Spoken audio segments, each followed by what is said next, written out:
Daily. Taste the Daily. நான் சொல்றத கேட்கலன்னா யாரும் இந்த கட்சியில இருக்க முடியாது. என்ன சரின்னா சரி அப்போ தலைமை பண்பு லீடர்ஷிப் குவாலிட்டிஸ் என்று சொல்லுவாங்க. அது உனக்கு கொஞ்சம் கூட இல்லை.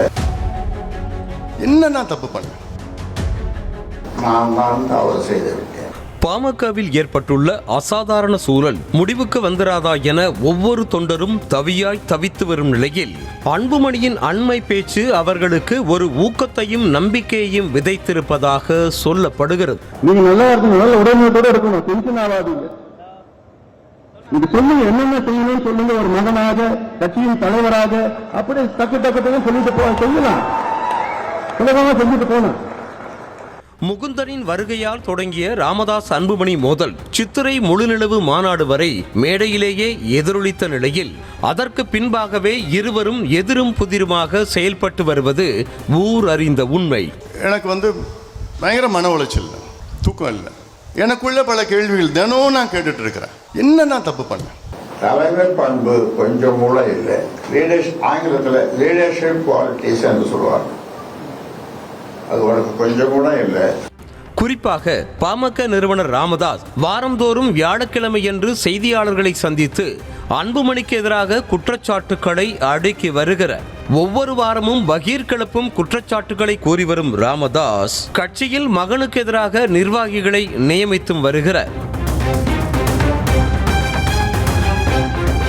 ராமதாஸின் நிழலில் இளைப்பாறிக் கொண்டிருந்த கட்சியின் பொதுச் செயலாளரான வடிவேல் ராவணன் திடீர் ட்விஸ்டாக அன்புமணி பக்கம் தாவியதால் பொதுச் செயலாளரையே மாற்றும் சூழலுக்கு தள்ளப்பட்டார் ராமதாஸ். அவருக்கு போட்டியாக அன்புமணியும் சிலரை களையெடுக்கும் பணியை துவங்கியிருப்பதாக சொல்லப்படுகிறது.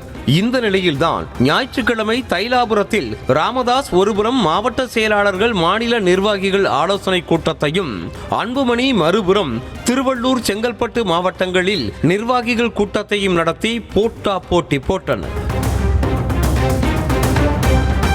தைலாபுரத்தில் நடந்த கூட்டத்தில் கட்சியின் பொதுச் செயலாளராக இளைஞரணியைச் சேர்ந்த முரளி சங்கரை ராமதாஸ் நியமனம் செய்தார். பின்னர் செய்தியாளர்களிடம் பேசிய பாமக கௌரவ தலைவர் ஜி.கே. மணி கடந்த ஒரு வார நிகழ்வுகள் கவலை அளிப்பதாகவும் இருவரும் அமர்ந்து மனம் விட்டு பேச வேண்டும் என்றும் தெரிவித்தார்.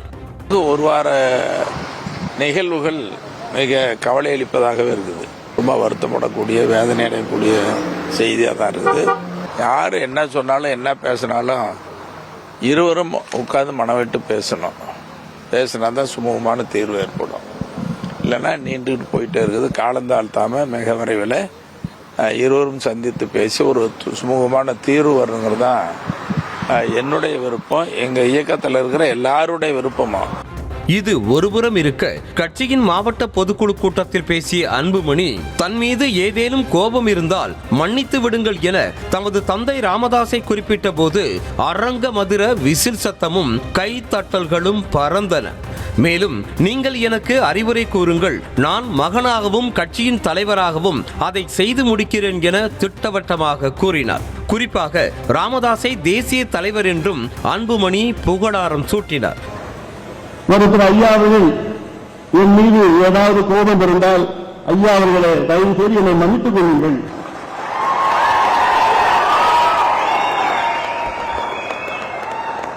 தந்தையிடம் மன்னிப்பு கேட்பது ஒரு பெரிய அல்ல.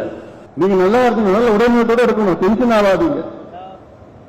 நீங்க சொல்லுங்க, என்னென்ன செய்யணும்னு சொல்லுங்க. ஒரு மகனாக, கட்சியின் தலைவராக அப்படி டக்கு சொல்லிட்டு செய்யலாம், சுலபமா செஞ்சுட்டு போன.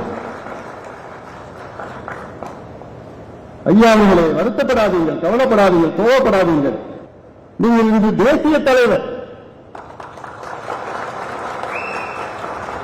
சாகும் வரை தானே தலைவர் என ராமதாஸ் கூறி வரும் நிலையில் அன்புமணியின் பேச்சு கட்சியின் தலைவர் தாம் என்ற நிலைப்பாட்டில் அவர் உறுதியாக இருப்பதையே வெளிப்படுத்தி இருக்கிறது. என்னதான் தன் மீது அடுக்கடுக்கான குற்றச்சாட்டுகளை முன்வைத்தாலும் தந்தை ஸ்தானத்திற்கு உரிய மரியாதையை அன்புமணி கொடுக்க தவறியதில்லை என்றும், இனி ஐயாதான் இறங்கி வர வேண்டும் என்றும் அவரது ஆதரவாளர்கள் கூறுகின்றனர்.